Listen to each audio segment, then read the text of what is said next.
আজকে আলোচনা করব সার্ভাইকাল কার্সিনোমা সম্বন্ধে। এবং এই সার্ভাইকাল কার্সিনোমা হলো most common gynaecological cancer of women in India. তাহলে ইন্ডিয়ার মধ্যে গাইনোকোলজিক্যাল অর্গান বাদ দিয়ে ওভারঅল যদি আমরা দেখি, তাহলে ইন্ডিয়ান ওমেনদের মধ্যে কোন ক্যান্সার সব থেকে বেশি হয়, সেটা হলো carcinoma of breast.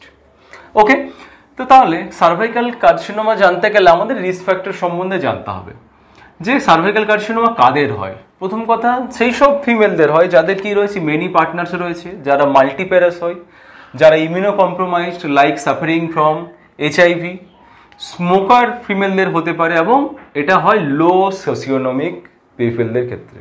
Carcinoma of breast কিন্তু হাই সোসিওনমিক পিপলদের ক্ষেত্রে। অনেক সেলিব্রিটি আছে যারা জানো, তাদের কিন্তু they are suffering from the carcinoma of breast, কিন্তু কার্সিনোমা অফ সার্ভিক্স কিন্তু লো সোসিও ইকোনমিক ফিমেলদের মধ্যে হয়ে থাকে।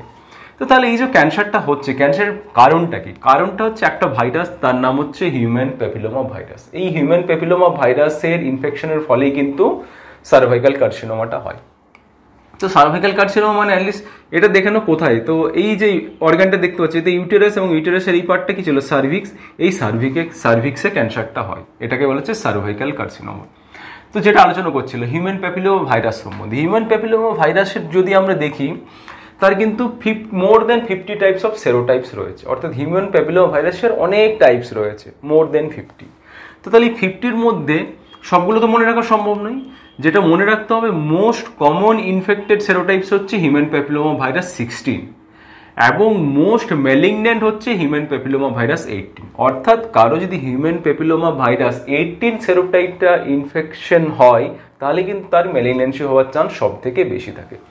এরপরে জানবো আমরা তাহলে ভ্যাকসিন সম্বন্ধে জানবো, বা আমাকে জানতে হবে তাহলে কার্সিনোমাটাকে কি আমরা প্রিভেন্ট করতে পারি। হ্যাঁ, আমরা যদি ভ্যাকসিন দিই, হিউম্যান প্যাপিলোমা ভাইরাস যদি ভ্যাকসিন দিই, বা এইচপিভি যদি ভ্যাকসিন দিই, তাহলে কি হবে, ওই ভাইরাসটা আমাদের বডিতে আর কি প্রবেশ করতে পারবে না, বা ওই ভাইরাসের এগেনস্টে আমাদের বডিতে কি হবে, ইমিউনিটি পাওয়ার তৈরি হবে। তার ফলে কি হবে, আমাদের সার্ভাইকাল কার্সিনোমা হওয়ার চান্সটা কিন্তু অনেকটাই কমে যাবে। তাহলে ভ্যাকসিন যদি আমরা আলোচনা করি, কি কি টাইপের ভ্যাকসিন রয়েছে, এটা তোমাদের প্রশ্ন করাই। প্রথমে তোমাদের জানতে হবে সার্ভারিক্স। সার্ভারিক্সের মধ্যে বেসিক্যালি দিয়েছে যে বাইভ্যালেন্ট ভ্যাকসিন। তার মানে এই ভ্যাকসিনটা যদি আমরা দিই, তাহলে হিউম্যান প্যাপিলোমা ভাইরাসের 16 এবং 18 যে সেরোটাইপ রয়েছে, তার এগেনস্টে এটা কাজ করবে। কিন্তু সেরোটাইপ কত রয়েছে, মোর দেন 50। তাহলে শুধুমাত্র দুটোর এগেনস্টে কাজ করছে। তাহলে গার্ডাসিল যদি আমরা ভ্যাকসিন দিই, সায়েন্টিস্টরা ভাবলো তাহলে আরেকটা এক্সট্রা যদি আমরা ভ্যাকসিন দিই, বা নিউলি ডেভেলপড, তাহলে আমরা কি দিতে পারি, গার্ডাসিল। গার্ডাসিল হচ্ছে কোয়াড্রিভ্যালেন্ট ভ্যাকসিন। অর্থাৎ এটা কিন্তু সার্ভারিক্সের থেকে বেটার, কারণ এটা 16, 18 তার এগেনস্টে তো প্রোটেকশন দেবে, plus it also protect us from serotype of 6 and 11। কিছু নন ভ্যালেন্ট ভ্যাকসিন রয়েছে লাইক গার্ডাসিল 9, এবং গার্ডাসিল 9 রিকমেন্ড ভ্যাকসিন রয়েছে, যেটা কার এগেনস্টে কাজ করে, against the L1 capsid of the virus. এরপর প্রশ্ন হচ্ছে তাহলে ভ্যাকসিনটা কতদিন ছাড়া দেওয়া হয়। অর্থাৎ আজকে যদি ভ্যাকসিনটা দিই, তাহলে হচ্ছে কি 0 days, এরপরে আমরা ভ্যাকসিনটা দেবো 2 মাসের মাথায়, এবং তারপরে ভ্যাকসিনটা দেবো 6 months-এর মাথায়। তার মানে 3টে ডোজে দেবো। জেনারেলি ইন্ট্রামাস্কুলার দেওয়া হয়, এবং কোন মাসেলে দেওয়া হয়, ডেল্টয়েড মাসেলে দেওয়া হয়। এখন প্রশ্ন হচ্ছে যে ভ্যাকসিন যদি আমি দিয়ে দিই, তাহলে কি ক্যান্সার হবে না? তাহলে সাকসেস রেটটা কত, বা প্রোটেকশন রেট কত, সেটা আমাকে অবশ্যই জানতে হবে। এখানে একটা জিনিস মনে রাখতে হবে, হিউম্যান প্যাপিলোমা ভাইরাস বা এইচপিভি ভ্যাকসিনটা তখনই ভালো কাজ করবে যখন আমাদের বডি এইচপিভি ভাইরাসের এক্সপোজারে আসবে না। অর্থাৎ তাহলে এইচপিভি ভাইরাসটা আসবে কোথা থেকে আমাদের বডিতে, সেটা জানতে হবে। এইচপিভি ভাইরাসটা ফিমেলের বডিতে প্রবেশ করে থ্রু দ্য সেক্সুয়াল ইন্টারকোর্স। তার মানে আমাকে ভ্যাকসিনটা দিতে হবে before exposure of HPV virus, তার মানে before exposure of sexual intercourse. তাহলে এটা হলো সব থেকে ইম্পর্টেন্ট জিনিস তোমাকে মনে রাখতে হবে। তাহলে ভ্যাকসিন যদি আমরা এক্সপোজারের আগে দিই, তাহলে সাকসেস রেট বা প্রিভেনশন রেট হচ্ছে up to 90%। After exposure of HPV virus through sexual intercourse, তারপরে যদি আমরা ভ্যাকসিনটা দিই, সেক্ষেত্রে কিন্তু প্রিভেনশন রেটটা অনেকটাই কমে যায়, 40%। এখন প্রশ্ন হচ্ছে তাহলে কোন এজে দেওয়া যেতে পারে। গিভেন অল ফিমেল অ্যান্ড মেলকেও কিন্তু দিতে হয়, কারণ মেলকে যদি আমরা দিই, তাহলে কি মেলের এইচপিভি হবে না, বা মেল ওই ভাইরাস দ্বারা ইনফেক্টেড হবে না, তাহলে কি হবে, ফিমেলও ইনফেক্টেড হবে না। তাহলে এজটা হচ্ছে 9 years থেকে 45 years এজের মধ্যে আমাকে কিন্তু ভ্যাকসিনটা দিতে হবে। এখন প্রশ্ন হচ্ছে ভ্যাকসিন যদি দিয়ে দিই, তাহলে কি করবো? তাহলে কি আর তার স্ক্রিনিংয়ের দরকার আছে, বা ভ্যাকসিন দিয়ে দিলে কি তার কি ক্যান্সার হতে পারে? স্ক্রিনিং অবশ্যই করতে হয়, কারণ যখন আমরা যে ভ্যাকসিনগুলো দিচ্ছি সেগুলো বেসিক্যালি কোন কোন সেরোটাইপের এগেনস্টে কাজ করছে, মোস্ট কমন যেটা বা মোস্ট ক্ষতিকর যেটা, সেই সব সেরোটাইপের এগেনস্টে কাজ করছে। আমি কিন্তু সেরোটাইপ কি বলেছিলাম, মোর দেন 50। তাহলে আদার যে সেরোটাইপগুলো রয়েছে সেগুলোর এগেনস্টে তো আমি ভ্যাকসিন দিচ্ছি না। তাহলে এইচপিভি ভ্যাকসিন যদি আমি দিই, পেশেন্টকে বলতে হবে আপনার কিন্তু সার্ভিক্যাল ক্যান্সার এখনও কিন্তু হওয়ার চান্স আছে বা হতে পারে। একবার ভ্যাকসিন নিয়ে নিলেন মানে এই নয় যে আপনার আর সার্ভাইকাল কার্সিনোমা হবে না। তাহলে ওই পেশেন্টের উপর সার্ভাইকাল কার্সিনোমা হচ্ছে কিনা বা হতে পারে কিনা সেটা আমরা কিভাবে জানবো? তার জন্য বিভিন্ন স্ক্রিনিং টেস্ট করা হয়, সেটা আমি একটু পরে আলোচনা করছি। এবার তাহলে হচ্ছে সেজ গাইডলাইন কি বলছে। 9 থেকে 14 ইয়ার্স যেসব চিলড্রেনরা রয়েছে, 9 থেকে 14 ইয়ার্স, 9 ইয়ার্স মানে চিলড্রেন বা ফিমেলরা সাধারণত আমরা যদি দেখি সাধারণত ক্লাস 4 বা 5 থেকে, তার মানে ক্লাস 5-এ উঠে যাওয়া মানে patient is eligible for this vaccine. তার ক্লাস 5 থেকে 14 বছর, 14 মানে অ্যাটলিস্ট ক্লাস 10, তাহলে 5 থেকে ক্লাস 10 এই গ্রুপে যেসব ফিমেল রয়েছে তাদের অ্যাটলিস্ট একটা ডোজ দিতেই হবে, দুটো ডোজ দিতে পারলে বেটার। এবং 15 থেকে 20 ইয়ার্স মানে ক্লাস 10-এর পর থেকে যদি আমরা দেখি এইচএস বা কলেজ লাইফ, ওই সময় আবার একটা ডোজ দিতে হবে। এবং মোর দেন 20 ইয়ার্সের ক্ষেত্রে কিন্তু দুটো ডোজ দিতে হয়, একটা 0 ডেজে এবং আরেকটা 6 মান্থস পরে। এবং যেসব patient immuno compromise like suffering from the HIV, তার ক্ষেত্রে কিন্তু 3টে ডোজ দিতেই হবে, 0, 1 and 6 মান্থস। এখন একটু আগে আমি স্ক্রিনিং নিয়ে কথা বললাম। স্ক্রিনিং মানে হচ্ছে এমন একটা টেস্ট যে টেস্টের মাধ্যমে আমি আগে থেকেই জানতে পারবো যে পেশেন্টের কার্সিনোমা হচ্ছে কি হচ্ছে না। তাহলে এক্ষেত্রে স্ক্রিনিং টেস্ট কি করা হয়? এক্ষেত্রে স্ক্রিন টেস্ট করা হয় প্যাপ স্মিয়ার বা প্যাপানিকুলো স্মিয়ার বলা হয়। স্ক্রিনিং টেস্টের সেন্সিটিভিটি হচ্ছে 47 to 62%, এবং স্ক্রিনিং যদি আমরা করি it decrease the cervical cancer up to 75 to 80%। Just একটা ছোট্ট টেস্ট, স্ক্রিনিং টেস্ট, যার মাধ্যমে আমি প্রায় 80% কিন্তু সার্ভাইকাল ক্যান্সারকে প্রিভেন্ট করতে পারি। তাহলে আবার প্রসিডিওরটা জেনে নিই, কি টেস্ট। তাহলে এটা জানার আগে তোমাকে একটু বেসিক প্যাথোলজিটা জানতে হবে বা হিস্টোলজিটা জানতে হবে। এখানে সার্ভিক্স ছিল, এবং সার্ভিক্সের এখানে 3টে টাইপ অফ সেল আমি আলোচনা করেছিলাম। এই ইউটেরাসের এই পার্টটা, যেটা ভেতরের পার্টটা রয়েছে, এখানে কি টাইপের সেল থাকে? এখানে থাকে কলামনার সেল, অর্থাৎ যে এন্ডোমেট্রিয়ামটা থাকে, endometrium consist columnar epithelium cell. এবং এই সার্ভিক্সের এই যে পার্টটা, যেটাকে এক্টোসার্ভিক্স বলা হয়, ইট কনসিস্ট অফ স্কোয়ামাস এপিথেলিয়াম। তাহলে এই যে কলামনার এপিথেলিয়াম এবং স্কোয়ামাস এপিথেলিয়াম এর যে জাংশনটা, এটা হচ্ছে এই জাংশনটা, এই জাংশনটাকে বলা হয় ট্রান্সফরমেশন জোন। মানে কলামনার সেলটা ধীরে ধীরে আস্তে আস্তে স্কোয়ামাস সেলে কনভার্টেড হয়েছে। তাহলে এই পার্টটা হচ্ছে জাংশন, এবং ক্যান্সার হয় এই জাংশনাল পার্টটাতেই, ক্যান্সারটা স্প্রেড করে। তাহলে ডেফিনেটলি আমাকে স্ক্রিনিং করতে হবে, মানে এইখানে যে সেলগুলো রয়েছে ওই সেলগুলোকে নিয়ে আমাকে এক্সামিনেশন করতে হবে, প্যাথোলজিতে আমাকে দেখতে হবে। ওকে, তাহলে আমরা হিস্টোলজির মাধ্যমে দেখব। তাহলে কিভাবে করব? এর জন্য ডেফিনেটলি একটা স্প্যাচুলা লাগবে, এই টাইপের স্প্যাচুলা, এটাকে বলা হচ্ছে আয়ার স্প্যাচুলা।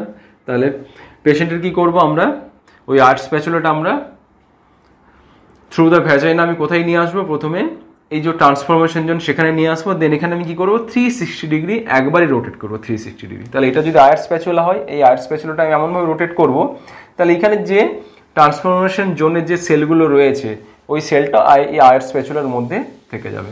এরপর আয়ার স্প্যাচুলাটা নিয়ে এখানে যে আমার স্লাইড রয়েছে, স্লাইডের উপর আমি এভাবে রেখে দেবো। তাহলে কি হলো, ওই সেলটা স্লাইডের উপরে চলে এলো। এরপরে ফিক্স করব with the help of 95% ethanol. Immediately ethanol add করে দিলাম, ফিক্সড হয়ে গেল। এরপর ওই স্লাইডটা আমি একটা জারের মধ্যে রেখে দেবো, যেটাকে বলা হচ্ছে কপলিন জার। দেন তারপরে সেটাকে আমি প্যাথোলজি ডিপার্টমেন্টে পাঠিয়ে দেবো ফর হিস্টোলজিক্যাল এক্সামিনেশন। ওকে, আর কি করতে পারি? এছাড়া আর করাইতে পারে স্ক্রিনিং টেস্ট। এবারে সবসময় কি হচ্ছে, স্ক্রিনিং টেস্টের সেন্সিটিভিটি কি বলেছিলাম 62% হতে পারে। এই জন্য আরেকটা বেটার টেস্ট হয় লিকুইড বেস সাইটোলজি। সেখানে কি করা হয়, একইভাবেই আমি স্মিয়ারটা প্রথমে নেব, then we wash the smear in fixative. তারপরে কি করব, সেন্ট্রিফিউগেশন করব, এবং সেন্ট্রিফিউগেশন করার পরে সেডিমেন্ট যে সেলগুলো থেকে যাবে সেই সেলটাকে নিয়ে আমি স্মিয়ার করব। তাহলে কি হবে, আমার সেন্সিটিভিটিটা আরও বেশি হয়। এক্ষেত্রে সেন্সিটিভিটি হয় 90%, কিন্তু প্যাপ স্মিয়ারটাই কমনলি করা হয় compare to liquid base cytology. এখন প্রশ্ন হচ্ছে টাইমিং, কোন পেশেন্টদের ক্ষেত্রে, পেশেন্টদের বয়স কখন থাকবে, কখন আমরা প্যাপস্মিয়ারটা করব। প্যাপস্মিয়ারের ক্ষেত্রে ইন ওয়েস্টার্ন কান্ট্রিজে যদি আমরা দেখি, any woman more than 21 years old we can do pap smear or we can screening for cervical carcinoma, কারণ ওয়েস্টার্ন কান্ট্রিজে ধরেই নেওয়া হয় patient are sexually active after 16 years old and before marriage. Okay, কিন্তু ইন্ডিয়ার ক্ষেত্রে সেটা করা হয় না। ইন্ডিয়ার ক্ষেত্রে করা হয় any women after 3 years of first sexual intercourse, কারণ ইন্ডিয়ার ক্ষেত্রে ধরে নেওয়া হয় যে আফটার ম্যারেজের পরেই patients are exposure to HPV virus through sexual intercourse, তাই ম্যারেজের 3 বছর পরে কিন্তু প্যাপ স্মিয়ার ইন্ডিয়ান ফিমেলদের ক্ষেত্রে করা হয়। তো এটা কিন্তু ওয়েস্টার্ন এবং ইন্ডিয়ার মধ্যে একটা মেন ডিফারেন্স। তাহলে আমরা কি জানলাম, তাহলে সেক্সুয়াল অ্যাক্টিভ যদি ওমেন হয় 21 থেকে 29 ইয়ার্স ওল্ডের ক্ষেত্রে এভরি 3 ইয়ার্সে আমরা কিন্তু পেশেন্টকে কি বলবো, প্যাপ স্মিয়ার করতে বলবো। পেশেন্টের এজ যদি 30 থেকে 65 ইয়ার্স হয় তাহলে কো টেস্ট করায়, মানে প্যাপ স্মিয়ার টেস্টও করবে প্লাস ব্লাডে একটা টেস্ট করবে হিউম্যান প্যাপিলোমা ভাইরাস আছে কি নেই। যদি পেলাম নেগেটিভ দেন আবার 5 ইয়ারলি আমি টেস্টটা করব। আর যদি অনলি প্যাপ স্মিয়ার করি এই গ্রুপের মধ্যে তাহলে সেটা 3 ইয়ার্স ছাড়া ছাড়া আমি করতে থাকবো। এবং patient is more than 65 years old যদি আমরা 3টে প্যাপ স্মিয়ার নেগেটিভ পাই অর 2টো কো টেস্ট নেগেটিভ পাই তাহলে কিন্তু আর কোনো প্যাপ স্মিয়ার করার দরকার পড়ে না। তো এটা অবশ্যই মনে রাখবে ক্রাইটেরিয়াগুলো। প্যাপ স্মিয়ার ছাড়া আর কি করা যেতে, প্যাপ স্মিয়ার ছাড়া আর করা যেতে পারে কল্পোস্কোপি। কল্পোস্কোপিতে বেসিক্যালি ক্যামেরার মাধ্যমে এইখানে যে সার্ভিক্সটা রয়েছে বা সার্ভিক্সের ট্রান্সফরমেশন যে জোনটা রয়েছে সেই জোনটাকে অবজার্ভ করা হয়।